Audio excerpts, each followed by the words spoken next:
Hello दोस्तों, आपके अपने YouTube channel apogee education centre में स्वागत है। आज हम लोग बिहार बोर्ड परीक्षा 2024 के लिए एक वीडियो बनाने जा रहे हैं जो वर्ग 10th का होगा और सब्जेक्ट साइंस होगा। बहुत बच्चों का डिमांड था कि साइंस का क्यों ना एक ऐसा वीडियो बनाया जाए जिसमें पूरा ऑब्जेक्टिव 40 में 40 आपको सही हो पाए, इसके लेकर के एक वीडियो बनाया जाए। तो बहुत बच्चों के डिमांड के बाद आज यह वीडियो बनाने जा रहे हैं जो यह साइंस का होगा। हालांकि टोटल ऑब्जेक्टिव की बात अगर होगी तो टोटल आपको 80 क्वेश्चन पूछे जाएंगे, जिसमें से मात्र 40 आपको बनाना है। यह 40 क्वेश्चन क्यों ना इस तरह से पढ़ा जाए जो 40 में 40 सही हो। इसके लेकर के हमने एक आपको नोट्स समझिए तब, या जो भी समझिए, हम एक प्रेफरेंस लेंगे और उससे आपको हम वीडियो को समझाएंगे। आपको एक भी क्वेश्चन उससे बाहर नहीं आएगा। आप केवल एक बार वीडियो देख लीजिए। आप किसी भी कोचिंग संस्था से पढ़े हुए हैं, आप कहीं से है, किसी यूट्यूब से या कहीं से पढ़े, एक बार यह वीडियो जरूर देखिए, आपको 100% बेनिफिट होगा। यह जो होगा केवल पर्पस ऑब्जेक्टिव का है, जो 40 में 40 कैसे सही किया जाए। हम लोग एक एक क्वेश्चन से आएंगे और यह नहीं होगा जहां कोई फिजिक्स हो जाए, कोई केमिस्ट्री हो जाए, कोई बायोलॉजी हो जाए, ऐसा नहीं है। कहीं से भी हम आपको किसी भी चैप्टर का एक पॉइंट उठाएंगे और वहां से बताएंगे। जैसे बात करें तो एक छोटा सा है, आपसे कहते बुक क्वेश्चन बैंक है, तो क्वेश्चन बैंक का हम रेफरेंस लेंगे, हर एक साल का ऑब्जेक्टिव जिस तरह से पूछा है, फिर उसके साथ जो एक्स्ट्रा फैक्ट होगा वो हम बताएंगे। ठीक है, चलिए इसके लेकर के हम लोग अब चलते हैं अपने पढ़ाई की तरफ। और आपको अच्छा लगे तो वीडियो को जरूर शेयर कीजिएगा और जहां तक हो चैनल को सब्सक्राइब जरूर कीजिएगा। चलिए स्टार्ट करते हैं क्वेश्चन। हम लोग क्वेश्चन देखेंगे तो इस तरह का क्वेश्चन जो पूछता है उस पर हम लोग देखते हैं क्वेश्चन किस तरह से पूछता है। यह वीडियो थोड़ा लंबा होगा, घबराइएगा नहीं, एकदम आराम से सब्र करके देखिएगा। एग्जाम से पहले भी एक बार वीडियो देख लीजिएगा तो 100% बेनिफिट आपको होगा। चलिए हम लोग देखते हैं। यह केवल बिहार बोर्ड के लिए है, जो वर्ग 10th में बच्चे हैं उनके लिए केवल है। चलिए क्वेश्चन किस तरह से पूछता है, जैसे मान लेते हैं, अगर बात करें फिजिक्स से ही अगर स्टार्ट करते हैं, सब्जेक्ट हम बोले फिजिक्स केमिस्ट्री बायो कुछ भी हो सकता है, क्वेश्चन कोई भी लेंगे। जैसे आपसे पूछ देता है, ये बताइए प्रकाश के परावर्तन के कितने नियम हैं। यह डायरेक्ट पूछ देता है, प्रकाश के परावर्तन के कितने नियम हैं, कितने नियम हैं। तो हमेशा याद रखिएगा, परावर्तन होगा तो भी 2 नियम होगा, अगर अपवर्तन होगा तो भी 2 नियम होंगे। परावर्तन होंगे तो भी 2 नियम होंगे, अपवर्तन होंगे तो भी 2 नियम होंगे। एक बात और हमेशा पूछा है, 2016 या 17 में पूछा है, जब प्रकाश गमन करती है तो प्रकाश हमेशा सीधी रेखा में गमन करती है। इस रेखा में, सीधी रेखा में गमन करती है, इस बात को भी ध्यान दीजिएगा। डायरेक्ट प्रश्न यहां से पूछे जाते हैं। क्या बोले हैं, जब प्रकाश के परावर्तन कितने नियम है, 2, अगर अपवर्तन पूछे तो भी 2, और प्रकाश किस रेखा में गमन करती है, तो सीधी रेखा में गमन करती है। डायरेक्ट यह प्रश्न पूछे हुए एग्जाम में। आगे बात करते हैं क्वेश्चन, अगर आप देखिएगा तो यहां से अपवर्तन परावर्तन के नियम से यही रहते हैं। उसके बाद अगर आप देखें तो आपसे पूछ सकता है, जे अवतल दर्पण है, दर्पण कितने प्रकार के, 2 प्रकार के होते हैं, एक होता है अवतल दर्पण और एक होता है उत्तल दर्पण। ठीक है, दर्पण में आइएगा, ठीक है ना। हमेशा यहां से भी प्रश्न पूछा गया है, जब बताइए अवतल दर्पण है तो इसकी फोकस दूरी क्या होगी, फोकस दूरी होगी या वक्रता त्रिज्या होगी, वक्रता त्रिज्या होगी। तो हमेशा इसका अवतल दर्पण क्या आइएगा तो फोकस दूरी और वक्रता त्रिज्या ऋणात्मक होती है। ठीक है, यह क्या होता है, ऋणात्मक होती है। और उत्तल दर्पण हो या उत्तल लेंस हो, उसका क्या होता है, धनात्मक होता है। क्या होता है, धनात्मक होता है, जो पॉजिटिव होता है। ठीक है, यह डायरेक्ट एग्जाम में पूछेगा। बताइए अवतल दर्पण की फोकस दूरी क्या होगी, धनात्मक, अवतल दर्पण की ऋणात्मक होगी और उत्तल दर्पण की धनात्मक होगी। ठीक है, इसी तरह से अगर बात करें, कहेगा सर ये तो दर्पण की बात हो गई, अगर यही अगर हमसे पूछता लेंस, तो अवतल दर्पण पूछे या लेंस पूछे, बात एक ही होगा। उसका फोकस दूरी वक्रता त्रिज्या 100% वो निगेटिव होगा। और उत्तल लेंस हो या उत्तल लेंस हो या उत्तल दर्पण हो, उसका जो फोकस दूरी वक्रता त्रिज्या क्या होते हैं, धनात्मक होते हैं। चलिए उसके बाद हम लोग चर्चा करते हैं। उसके बाद अगर क्वेश्चन देखिएगा तो आपसे कभी कल पूछ सकता है, इसमें ये बताइए, इसे में आपसे एक प्रश्न पूछ सकता है, या मिटा देते हैं आपको। तो यहाँ पे आप समझ गया, लेंस पूछे या दर्पण पूछे, हमेशा फोकस दूरी या वक्रता त्रिज्या क्या होगी, ऋणात्मक होगी। किसमें, अवतल दर्पण में। और लेंस पूछे या दर्पण पूछे तो उत्तल दर्पण में क्या होगा, धनात्मक होगा। आगे चलते हैं, आगे की बात करेंगे हम लोग। आगे देखिए अब होता क्या है इसमें क्या होता है, आपसे कह दें दर्पण में और ज्यादा प्रश्न नहीं होगा, लेंस से संबंधित होंगे। तो लेंस में एक चीज पूछा जाता है कि जब बताइए लेंस का एसआई मात्रक क्या होता है, लेंस का एसआई मात्रक क्या होता है, हमेशा याद रखिएगा। लेंस मात्रक जो होता है यह डायोप्टर होता है, क्या होता है, डायोप्टर होता है, जिसको डी से सूचित करते हैं। और यह जो होता है यह फोकस दूरी का, यह जो पावर जो होगा वो फोकस दूरी का उल्टा होता है, P बराबर 1/f होता है, यह हमेशा ध्यान रखिएगा। P बराबर क्या होता है, 1/f होता है। कभी कल यह होता है, कभी कल डायरेक्ट यह क्वेश्चन पूछ देगा, चाहे यह पूछ देगा चाहे पूछेगा जब फोकस दूरी के व्युत्क्रम को हम लोग इसका पावर कहते हैं, लेंस का पावर कहते हैं, जिसको हम लोग डायोप्टर से सूचित करते हैं। चलिए इसके बाद हम आगे चल जाते हैं, ये भी एग्जाम में डायरेक्ट पूछता है।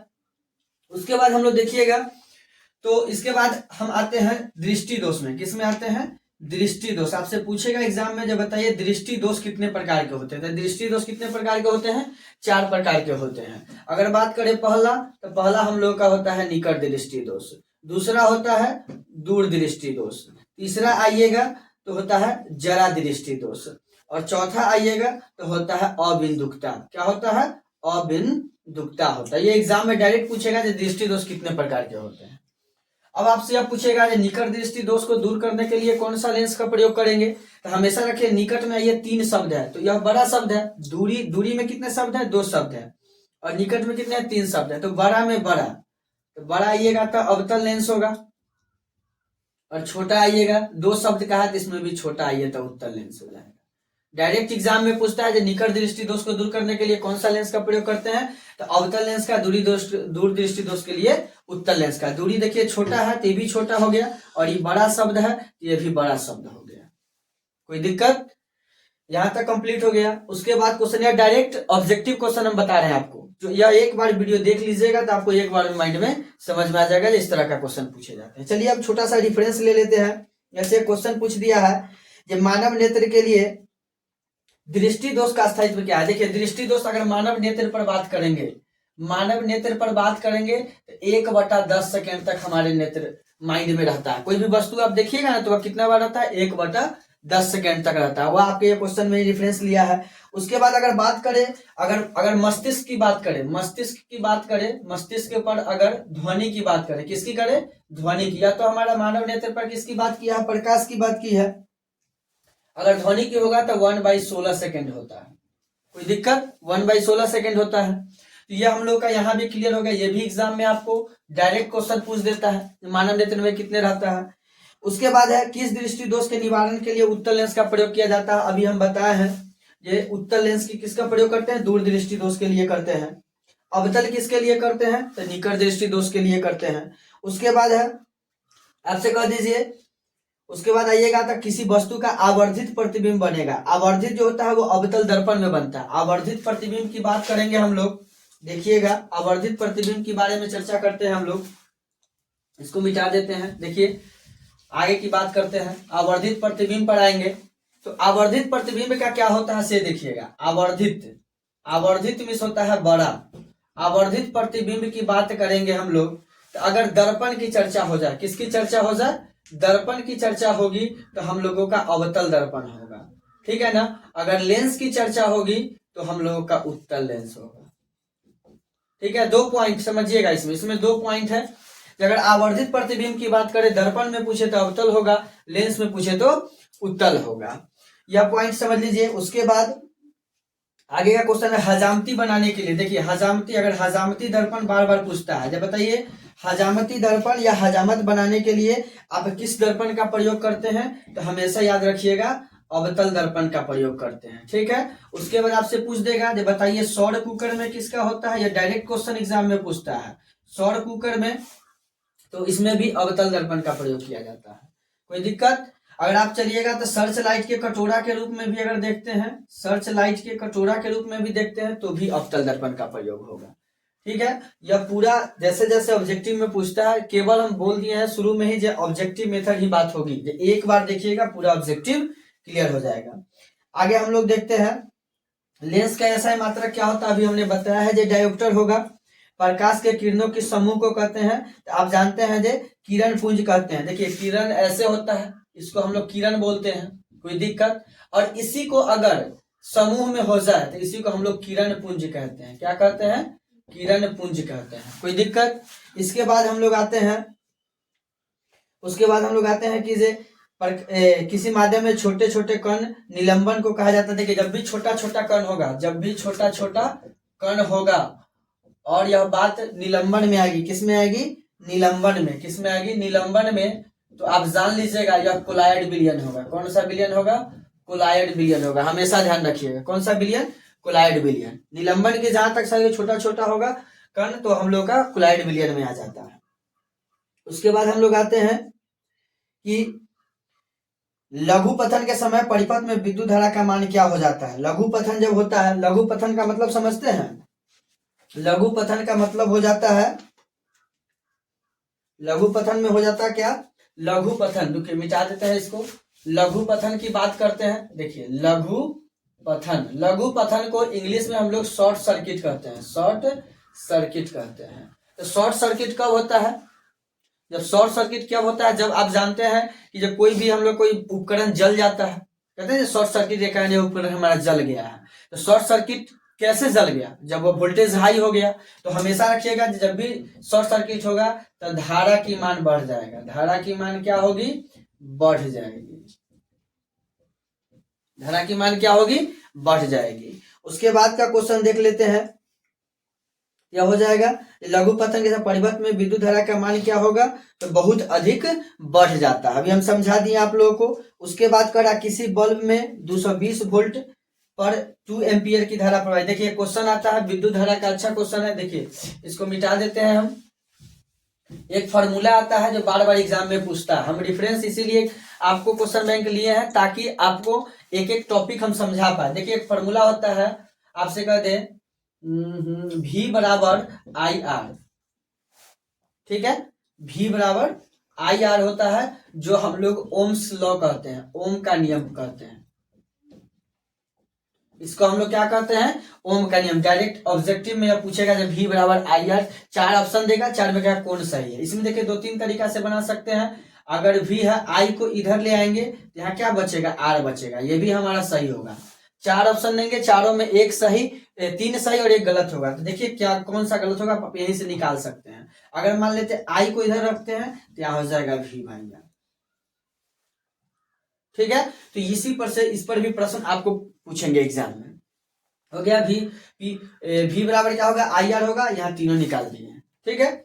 यह फॉर्मूला डायरेक्ट एग्जाम में पूछेगा, या तो यह देगा, कहेगा इनमें से कौन सही है, हो सकता है ये दे, आप तो ये पढ़े नहीं है। तो हम इस फॉर्मूला से, ओम्स नियम से हम यह दोनों निकाल सकते हैं। और आपसे डायरेक्ट भी पूछ सकता है जो ओम का नियम कौन है इसमें से, तो V बराबर आई आर। चलिए आगे का प्रश्न देखते हैं। आगे का प्रश्न हम लोगों का है, अगला है, ध्यान दीजिएगा, ओम के नियम निहित है। देखिए वही बात है, V बराबर आई आर में डायरेक्ट क्वेश्चन यहाँ से पूछ रहा है और हम बता भी दिए। विद्युत धारा का प्रबलता का एसआई मात्रक होता है। देखिए विद्युत धारा के प्रबलता का एसआई मात्रक की बात अगर हम लोग करेंगे तो हम लोगों का एम्पियर होता है। आप जानते हैं विद्युत धारा, देखिए विद्युत धारा की बात होती है, विद्युत धारा आपसे पूछता है तो विद्युत धारा का होता है एम्पियर। क्या होता है? एम्पियर होता है, एम्पियर होता है, ठीक है। और यही अगर आवेश की बात करें, किसकी बात करें? आवेश के, विद्युत आवेश कहे या सीधे आवेश कहे तो इसका कूलम होता है। क्या होता है? कूलम। डायरेक्ट एग्जाम में पूछ देता है आवेश का, विद्युत आवेश का एसआई मात्रा क्या होगा? कूलम होगा। और विद्युत धारा का एसआई मात्रा क्या होगा? एम्पियर होगा। उसके बाद है विद्युत धारा उत्पन्न करने की। देखिए जब विद्युत धारा कौन उत्पन्न करता है तो जनरेटर होता है। विद्युत धारा उत्पन्न कौन करता है? अगर बात करें विद्युत धारा उत्पन्न कौन करता है तो हम लोग का जनित्र करता है। कौन क्या करता है? जनित्र करता है। उसके बाद आइए जे निर्गत किरण और अभिलंब के बीच के कोण को क्या कहते हैं। देखिए अब आइए इस पर आइएगा तो आपको हम बता रहे हैं, इसको मिटा देते हैं। चलिए आगे की बात करते हैं। यह कह रहा है कि जो निर्गत किरण एवं, देखिए यह मान लेते हैं क्या है, यह परावर्तक सतह है। हम बोले हैं जो कोई भी क्वेश्चन इधर उधर हो सकता है ताकि हम एक क्वेश्चन बैंक को रेफरेंस लिए हैं। तो मान लेते हैं यहाँ से कोई प्रकाश इधर जाएगी और इधर की तरफ मुड़ जाएगी तो हम लोगों का यह अभिलंब होता है। यह क्या होता है? अभिलंब होता है। और यह निर्गत किरण है, यह आगत किरण है। चाहे आप कहीं इसको हम लोग कहते हैं आपतित किरण, इसको कहते हैं परावर्तित किरण। तो निर्गत किरण अभिलंब के साथ जो कोण बनाएगी उसे हम लोग निर्गत कोण बनते हैं। क्या कहते हैं? निर्गत कोण कहते हैं। कोई दिक्कत? इसको हम लोग निर्गत कोण कहते हैं। चाहे इसको आपतन कोण कहते हैं, इसको परावर्तन कोण कहते हैं। ठीक है, यह परावर्तक सतह है, यह अभिलंब है। ठीक है, आगे चलते हैं। धारा मापने के यंत्र को क्या कहते हैं? देखिए, अगर धारा मापने की बात होगी, धारा मापने की बात होगी तो हमेशा अमीटर से होगा। क्या होगा? अमीटर से। अगर विभव मापने की बात होगी, विभव या विभवांतर मापने की बात होगी, विभवांतर मापने की बात होगी तो वह हम लोगों का वोल्ट मीटर होगा। कोई दिक्कत नहीं ना? यह एग्जाम में डायरेक्ट पूछता है, धारा मापने का मीटर या विभव विभवांतर मापने कौन सा यंत्र है? तो वोल्ट मीटर है। आगे चलते हैं। डायनमो से किस प्रकार की धारा उत्पन्न होती है? तो देखिए, डायनमो जो है, डायनमो मतलब समझते हैं? डायनमो क्या होता है, सो बताइए। डायनमो एक यंत्र है जो मानव निर्मित है, उसे बनाया गया है। तो आप देखिएगा, इसका जो होगा, इसका होगा दोनों धिष्ट धारा और प्रत्यावर्त धारा दोनों होता है डायनमो से। तो डायनमो आपसे कह दें, पहले साइकिल की था, उसमें डायनमो लगाया जाता था ताकि उसमें चक्का नसता था, उससे यांत्रिक ऊर्जा में बदल, यांत्रिक ऊर्जा फिर वो डीसी में कन्वर्ट और उससे एसी भी बनता था। आगे है आवेश का ऐसा मात्रा, अभी तुरंत हमने बताया है, आवेश का ऐसा मात्रा कूलम्ब होता है। नाभिकीय ऊर्जा का स्रोत होता है सौर ऊर्जा। देखिए, नाभिकीय नहीं है, नवीकरणीय ऊर्जा है। तो नवीकरणीय ऊर्जा किसको कहते हैं? जो फिर बन पाए, फिर नया बन जाए, उसे नवीकरणीय कहते हैं। जैसे पवन ऊर्जा हुआ, सौर ऊर्जा हुआ, ठीक है, पानी हुआ, जल विद्युत हुआ, ये सब क्या है? नवीकरणीय। और नवीकरणीय कौन है? लकड़ी है, कोयला है, पेट्रोल है, किरोसिन तेल है, ये सब अनवीकरणीय है। आगे है विद्युत बल्ब के फिलामेंट में किस तत्व का? टंगस्टन का। देखिए, जब भी विद्युत बल्ब बनता है, आप देखिएगा विद्युत